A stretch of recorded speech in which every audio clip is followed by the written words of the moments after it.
It's good to be here. Good to see you all. I know a lot of you, not all of you. I had to think about it coming here. First time I came to this church, I was going to look at the date stone. What is it, Larry? About 82 or something? 81? So I think I came here when I was about 6, so this church would have been open maybe a year or less. Probably would have had a hard time convincing me at that point that I'd be standing behind this pulpit at some time. So I count it a privilege to be here. Thankful to God for His grace to me and His work in my life, as I hope each of you are as well. And just bless this congregation in the light it has been in this community. Think of all the congregations and churches that were started as outreaches from Pleasant Valley, whether it's a couple removed. It's a lot of faithful teaching coming out of a faithful congregation, and that is a blessing, and that is a light in a community. So you need to be commended as much as admonished, maybe on the topic of community outreach. So maybe I'll start with some context, how I got this topic, I guess. I'd like to say that, so at Calvary, we have been focusing on the last, 2 years, been focusing a little bit on community outreach, as probably a lot of people are, because our communities are needing a lot of help, as the whole world is. So, kind of been focusing on that, and I will say as a disclaimer that we at Calvary, as well as myself, have a lot to learn.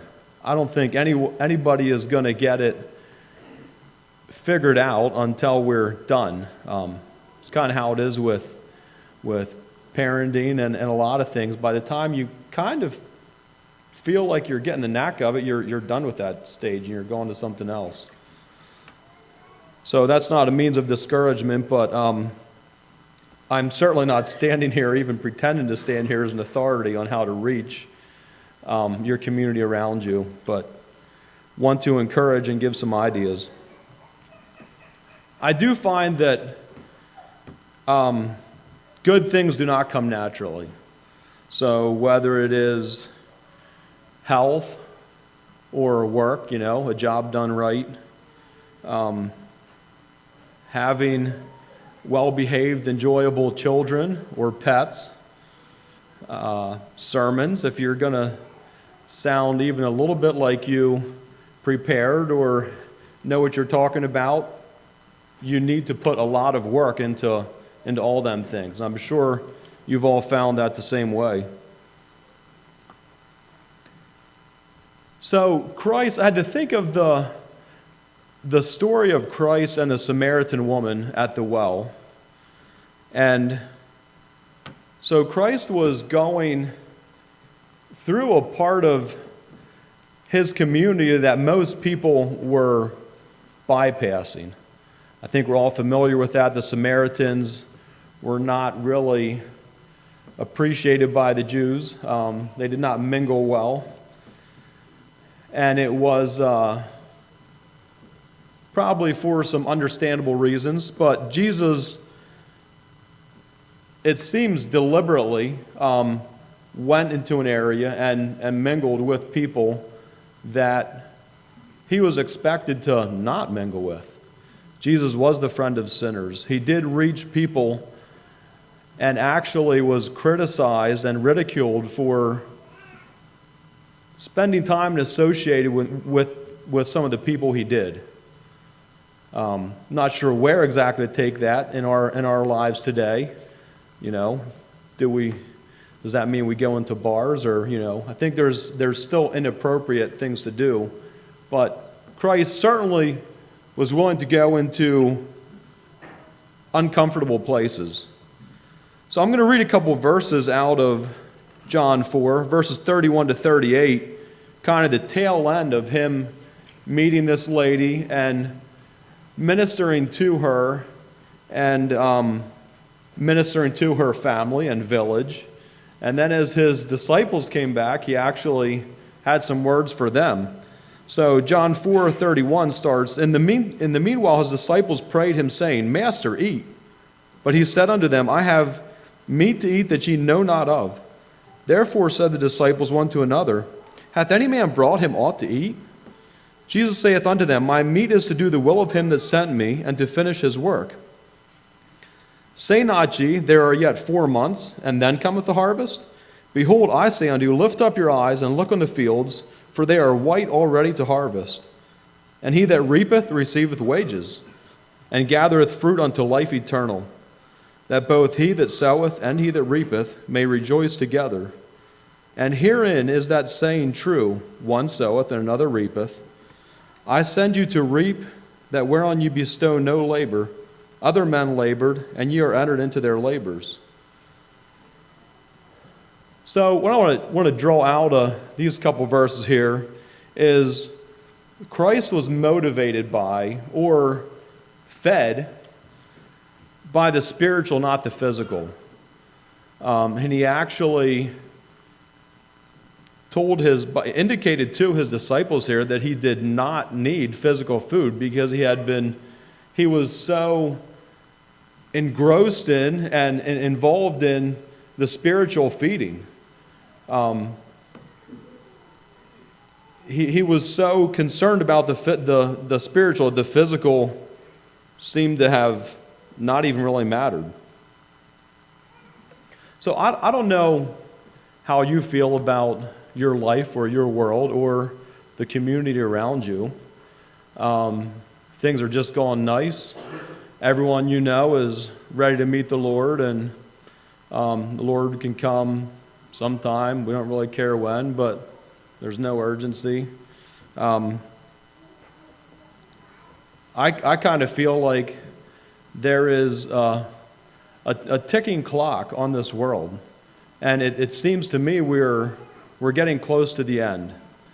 Now, people have been saying that my whole life and giving indicators that this truly is the 11th hour and 59th minute. So I really don't know any better than you do. And maybe I'm an alarmist, but I think there's a lot of indicators that things are really winding down.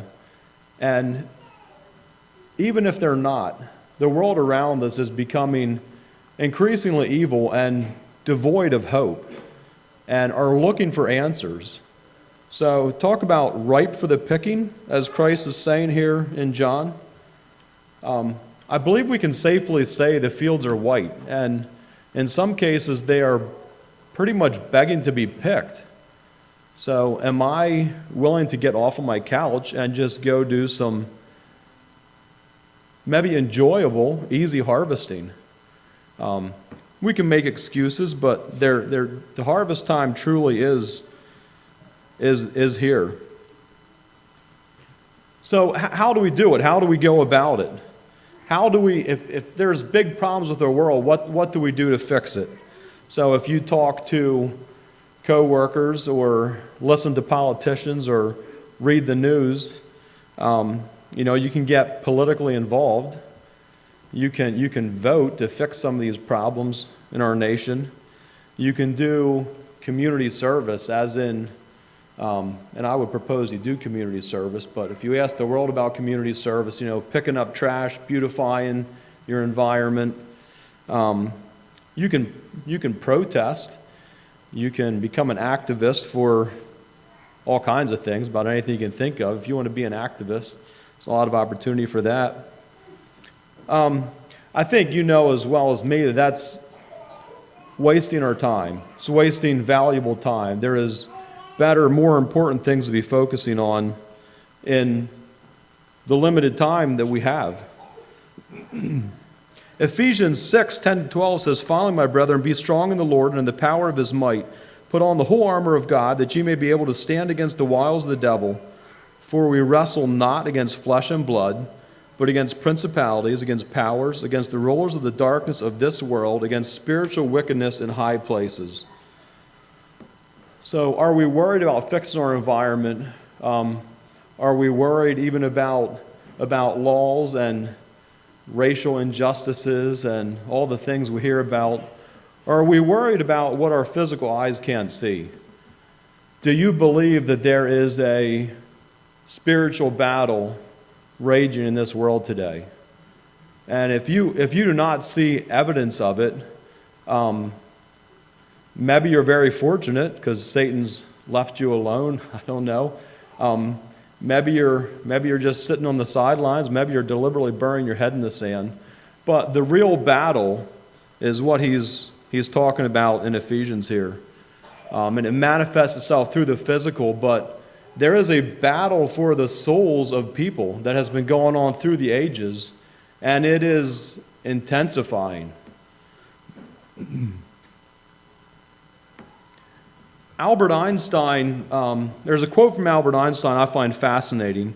He said, "I do not know with what weapons World War III will be fought, but World War IV will be fought with sticks and stones." So if you know anything about Albert Einstein, we can thank him for being able to meet here tonight and with lights instead of gas lanterns, I guess. He was also helped develop nuclear capabilities. So, the prediction that man, in the name of advancement and improvement, actually self-destructs. So we become so advanced, develop such sophisticated weapons that we now have the potential to completely wipe ourselves off the face of the earth. Now, whether that happens or not, I'm not sure how that's going to play out, but it's an interesting quote. And if you study Scripture too, our Scripture tells that man becomes increasingly evil.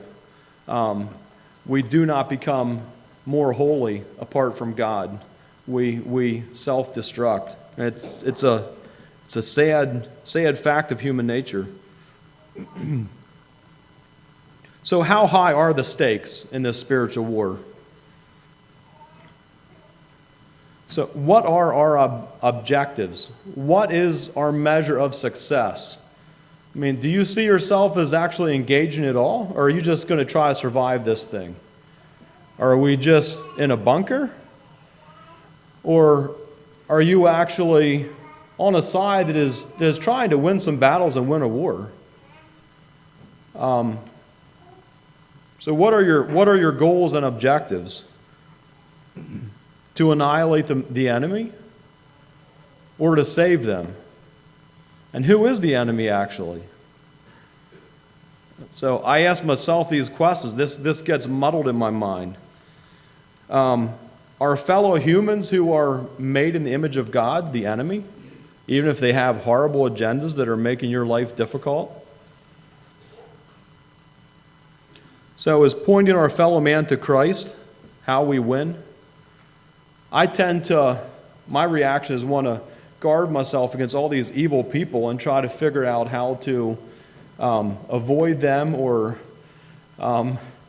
save myself from them when it gets worse.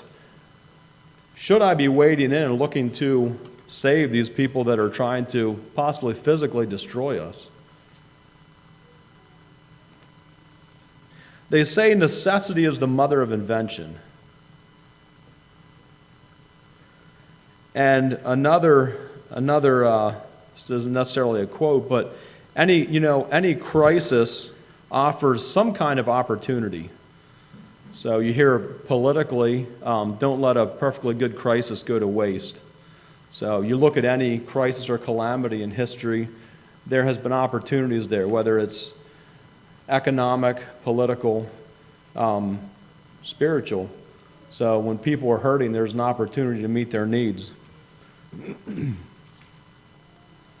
So I had to think of a bunch of different points. I'm going to spend more time on some than others, but so just in my mind, I kind of went thinking about reaching the community around us. So who and what is our responsibility, actually? Who is the community? Am I responsible for more than just myself? And if so, who? Who should I be trying to reach? Why not reach out? If I'm not reaching out, there's probably some reasons or excuses, and what are they? Why should I reach out? Is there actually any compelling reasons too? There's some examples in the Bible, and people in history have given us great examples. How? Some methods and ideas, and I would love to hear more methods and ideas. I'm sure there's people that have better ideas than me. I just have qualifiers. Is there anything we should maybe use to narrow down how we spend our limited time? And why me? Why you? Got a church full of people. Surely not everyone has to go out and reach people around us, right? So, who is our responsibility? I have four things. Our family is our responsibility. So, 1 Timothy 5:8 says, "For if any man provide not for his own, and especially for those in his own house, he hath denied the faith and is worse than an infidel." We all know that. You got to take care of your family. That's your responsibility, and you have to do that. Our church, Galatians 6:10 says, "As we have therefore opportunity, let us do good unto all men, especially unto them who are of the household of faith." We say in our family, if you can't be polite to your siblings, we might as well not go too much further. If you can figure out how to be nice to your family, then we can work on being nice to other people. If you can't get along with the people in your church pews, maybe you better figure that out before you get too serious about evangelizing. Maybe do them all at once, but certainly figure out how to get along with the brother and sister beside you. And hopefully, and I would assume for the most part at least, you're doing that. Then our community. So think of the story of the Good Samaritan. In Luke 10:36, he said, the rich young ruler asked Christ, so which of these, actually Christ is asking him, so which of these three do you think was the neighbor to him that fell among the thieves? And he said, he who shewed mercy on him. Then Jesus said to him, go and do likewise. So I thought that was interesting. He was asking him who is his neighbor, who he should serve. And Christ didn't necessarily point out 30 different groups of people that he should serve. He said, who was the neighbor? He didn't say, who is your neighbor? He said, what qualifies you to be a good neighbor, right? So you don't got to get too hung up on finding the exact right people. We need to worry about being someone who is willing to meet a need and an opportunity when it's there, and be willing to be the hands and feet of Christ when that opportunity comes. So be that neighbor. And if you're willing to do that, you will find that neighbor, as the story says. We're also commanded to go into all the world and preach the gospel. But out of them four, we're talking about specifically community outreach. So why not? I'm going to go over this pretty quickly. There can be some negative effects. If you're going to try to reach out and evangelize and even be a good witness, even just rub shoulders with people that you're not really comfortable with and that aren't comfortable with you, there's going to be some negative effects. You can actually do harm if you're not careful. If we're going to go hand things out like candy, we can turn the church into a welfare program. We can actually cause dependencies. If you read Gary Miller's book, The Other Side of the Wall, we can be harassers. We can actually become dogmatic and turn people away. So there are ways to do it wrong. That's one excuse for not witnessing. We are tired. People have been saying that the end is near and the harvest is ripe for forever. I'm tired of hearing it. 2 Peter 3 talks about that. He says it specifically. In the end times, people will say that you've been saying that forever and we don't believe it's ever going to happen. Feel inadequate. There's people in the Bible that have felt inadequate. Moses felt inadequate. Jacob, different times, felt inadequate. Voiced that to God. And if Jacob felt inadequate, you look at the character of Jacob. Pretty confident individual. The Apostle Paul talks about his thorn in the flesh. Jesus Christ asked for support from the Father. He was in the wilderness, and he was in the Garden of Gethsemane. So just because you're feeling some apprehension about what you feel you should do is not a good reason not to go do it. We don't want to be a salesman. My oldest brother, when he farmed for a while, when he quit farming, he was a salesman for a while, and he did that for a couple years, and he went back to breeding cows again. And I have nothing against salesmen. I'm thankful for salesmen. Good salesmen are great. He just said he liked going in the lane and seeing the farmers coming out to meet him and be glad to see him versus seeing him run around the corner trying to hide from him when he came in. So I don't think any of us enjoy trying to sell something to someone that is not buying. Is that how we view our Christianity? That is a deterrent to doing it. In today's atmosphere, there are a lot of people ready to buy. Why do we reach out? The list is 3 pages long. So, 1, the world is a mess. Do you think the world is a mess, or are you happy with the world?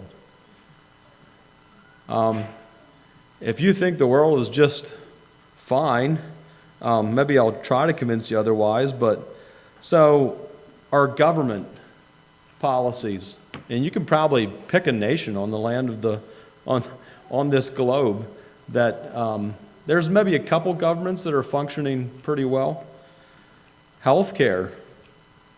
Anybody like the way healthcare has been working? We don't have to point fingers at people, but do we like the way things are going? The economy. So can't complain too much in Lancaster County. I have had all the work I can do, but feels that we're going to pay the price later. So food insecurities. Is there a chance we are going to be hungry? A lot of the world is still hungry, despite how efficient we are and should be. So you look at supply chains and the potential for cyber attacks and crashing systems and just that food not reaching people. Wars and rumors of wars. We could talk about that for days, probably. Anybody watching what's going on in Russia and Ukraine and Syria and Iran and wondering, wow, this sounds a lot like Revelation. Who knows, but it's a lot of things going on over there. Education system is working just flawlessly in this land and all over the world, isn't it? Relationships. You want to find broken relationships, you don't have to go very far. So the world is a mess. What's another reason? Another reason is we have a lot to offer, or I hope you have a lot to offer. I feel I have a lot to offer. I don't have it perfected, but I have a lot of hope to give people. We have resources. We have food, clothes, and shelter and company to offer people, and to use that as a means to an end. So Matthew 25, 31 to 46, when we stand in the judgment, the sheep are going to ask when they fed Christ, and he's going to say, you fed those around you. You didn't go halfway across the world to find people to feed. You fed the people when you visited the people in your daily life, is what that's talking about. The community around you. We have physical things that we can, very simple, everyday things that we can share with people because we've lived a responsible life, and we actually do have some resources to share. You have truth and freedom to share. Truth is kind of hard to come by in the world, including from a lot of salesmen too. I'll go back to the salesman thing. It is really refreshing to talk to a salesman who is telling the truth, and you can usually figure it out pretty quickly.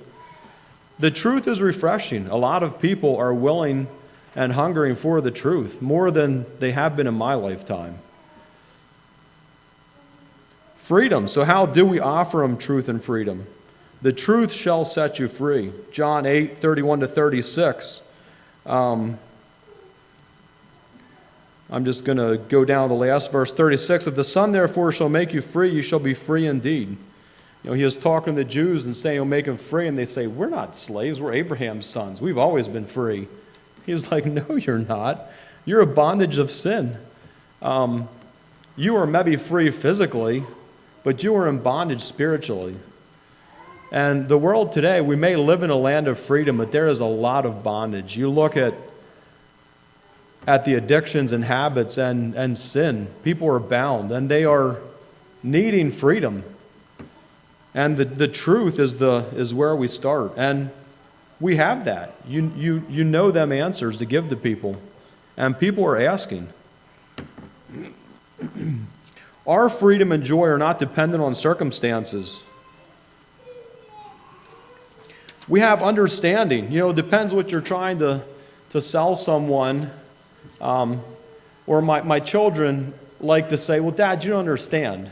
And my rebuttal to that is, I understand you much better than you understand me. I've been 18, you've never been 45.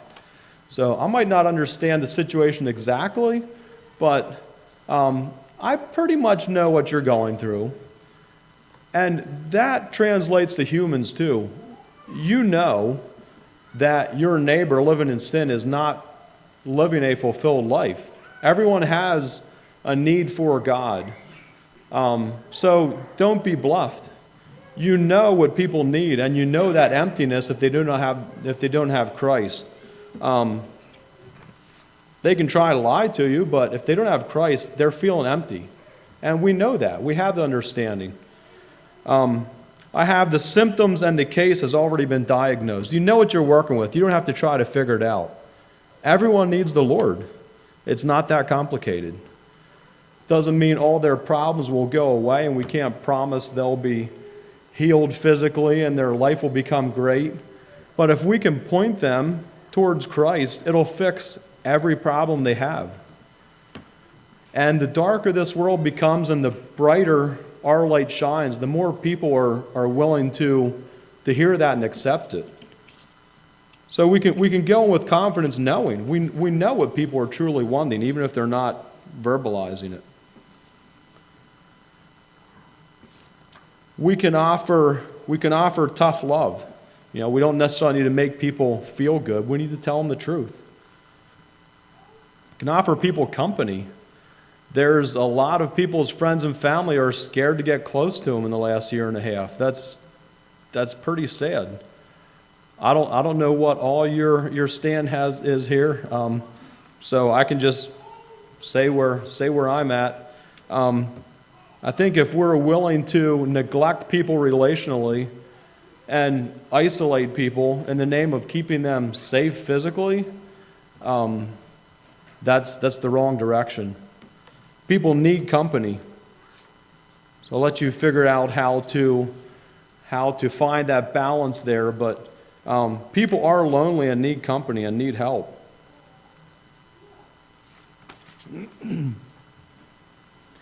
Another reason to reach out is time is running out. Talked about that a little bit before. Are we saving everyone we can? Christ was reaching out not just affirming those who were saved. He was reaching out to everyone he was coming in contact with. I don't know what you all believe as far as rapture, if you're a premillennialist or all millennialists. Are we going to leave this earth shortly? Is it really close to the end time? Is the church going to be raptured? I like to think about it. It's fascinating. I like studying world history and studying current events and trying to put this puzzle together. And I might be wrong, but at least I'm sticking my nose in the Word and trying. If we are, if the church, all God's people leave this earth and the Holy Spirit leaves, there will still be opportunity for people to be saved. Are you going to I was talking to Calvin earlier. He's not an official woodworker anymore, but the pieces, I told him I think about them every now and then at Calvary when I do something with a cabinet, and hopefully that'll be there a couple hundred years, It's kind of a legacy that's left. Are you letting something behind? Are you letting truth behind? Will you have truth ringing in your neighbors and your children's ears? My children kind of get sick of hearing truth sometimes. They think just normal fun conversation would be okay. I say, well, I have a lot to tell you. I don't have much time to pack it all in. Are we leaving truth behind for people to remember and find answers even when we're not here? And maybe you just die tomorrow. So that in itself is a good reason to speak truth to as many people as you can, even if you're not raptured tomorrow.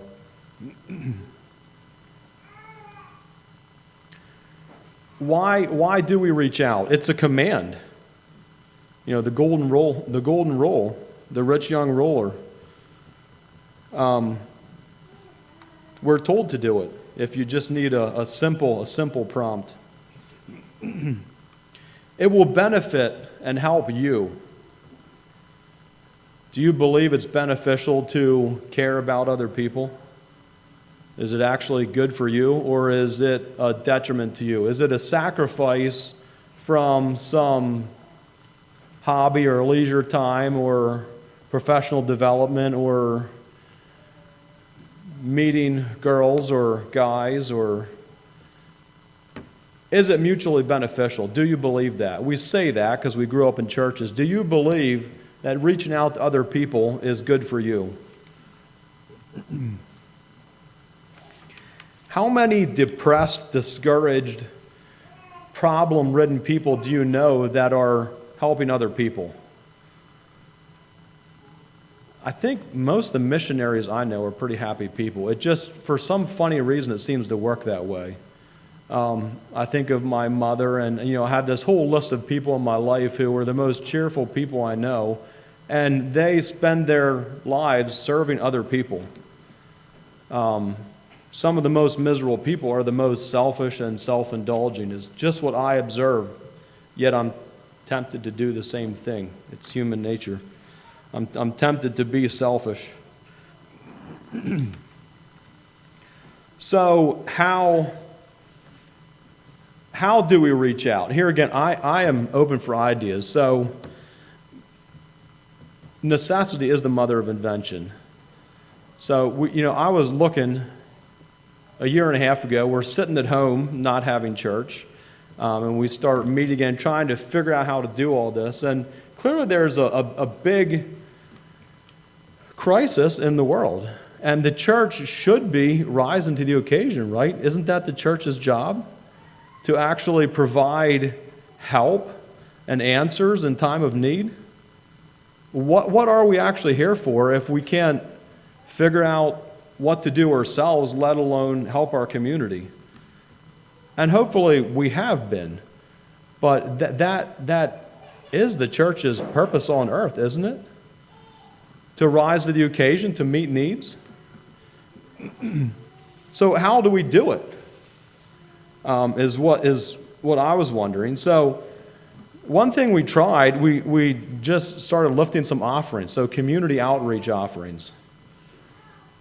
And I would say that's a means to an end. I don't know about you, but it is easier for me to just live my normal life, work my normal job, and just give even generously out of that paycheck and let someone else go figure out how to do community service. And I've done my part.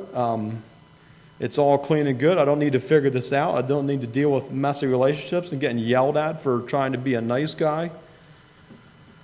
So it's easier to raise money than to convince people to actually care about their next door neighbor, I think. It's easy for me to give money than to care about my next door neighbor, I'll say that. So to me, raising offerings is the way to get myself off the couch. Because now you got money, especially if you're the deacon, you have to figure out how to disperse this money. You're kind of forced to actually do something. So you start becoming inventive because you have to, because there's a necessity, there's a need. So some of the things we did, and I would just tell you, just ask people. Say, hey, can my church help you out? Maybe it feels strange for you to go to your neighbor and say, hey, you look like you're having a hard time. Do you care if I pay your mortgage? It's a little easier to say, hey, I see you wrecked your car. My church likes to do some outreach. Would you let my church help you out here? It doesn't feel quite as personal. It's just trying to knock away another excuse. It's kind of a motivation. And so with that money, you can do construction projects, you can do yard work, you can do cleaning. There's some really nasty, messy houses out there. If you want to go ask someone if you can help them clean it up. And some people are too proud, but there is blessings to be had.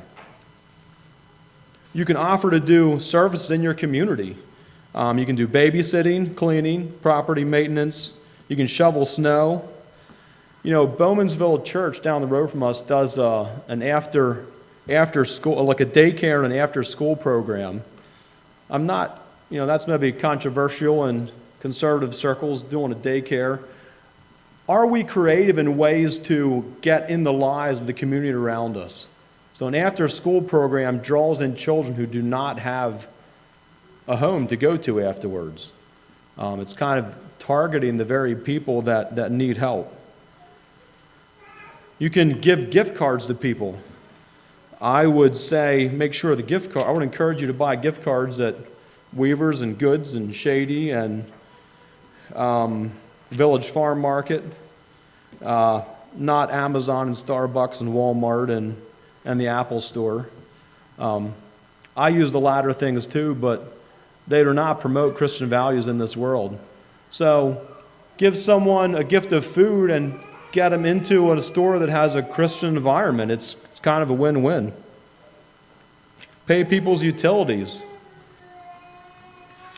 Serve meals. Serve a meal. If you want to serve a community meal and you're not capable of doing it, there's all kinds of people serving community meals. South 9th Street, and you guys know about it. There's churches in Ephrata. Clubs been happening in Ephrata. Jeremy and Tina still live there because they were involved with that. This church has done community outreach. You have been an example on that. So yeah, you can go on and on. So be creative. Figure out how to use material means to form relationships and get in people's houses and talk to people. And it is actually really easy to get a lot of people talking now. And some of my children say, well, yeah, for you, Dad, whatever. Just try it. Just smile to the clerk. My customers, when you're waiting in line, it seems I'm waiting in line a lot of places. Service is another thing that's not great in our world right now. You're waiting in line, just say anything to the person next to you.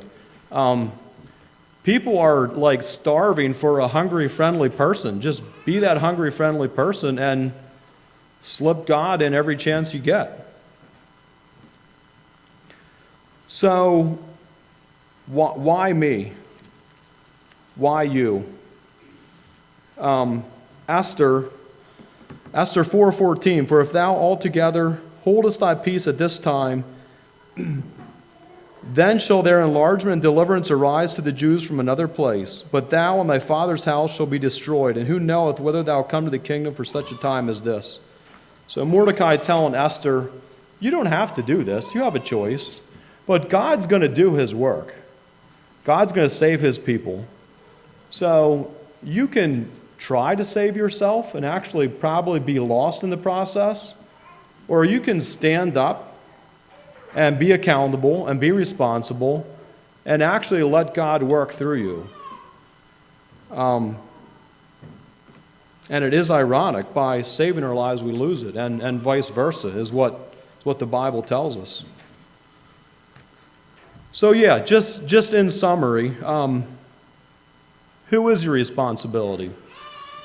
So family, church, community, and all the world. We are responsible to our community.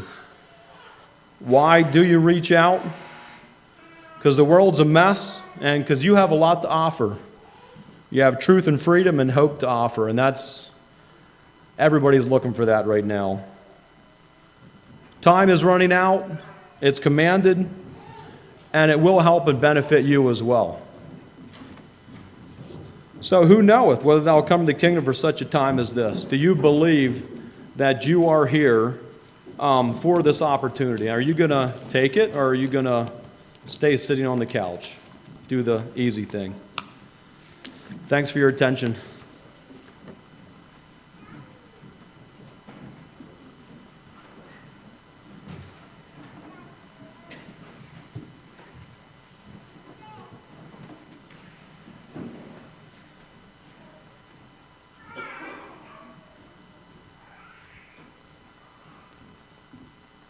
You can turn into your hymns of the church to number 616. This song paints a picture of a harbor with a lighthouse on the inside of it, with